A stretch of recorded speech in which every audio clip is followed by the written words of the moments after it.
मित्रांनो, 1850च्या दशकात भारतात पहिली रेल्वे धावू लागली। त्या काळी वाफेची इंजिने मोठी गर्जना करत, शिट्ट्या वाजवत आणि काळा धूर व ठिणग्या सोडत असत। त्यामुळे ग्रामीण भागातील अनेक लोकांना असं वाटायचं की रेल्वे म्हणजे एखादा राक्षस किंवा शैतानाचा गुलाम। तेव्हा लोक त्याकडे केवळ वाहतुकीचे साधन म्हणून पाहत नव्हते, तर ती एक भयानक आणि अलौकिक शक्ती मानली जात होती।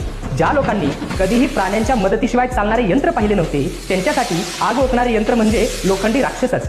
रेल्वेची शिट्टी ऐकल्यावर गावातील लोक घाबरून पळत सुटायचे किंवा आपल्या मुलांना लपवून ठेवत, तर कारण त्यांना असे वाटे की तो एखाद्या कोपलेल्या आत्म्याचा ओरडण्याचा आवाज आहे। 16 एप्रिल 1853 रोजी मुंबई ते ठाणे दरम्यान पहिली आगगाडी धावली आणि या ऐतिहासिक घटनेचे वर्णन ज्ञानोदय वृत्तपत्राने चाक्या म्हसोबा असे केले होते। तसा लेखच 1853 मध्ये प्रसिद्ध केला होता।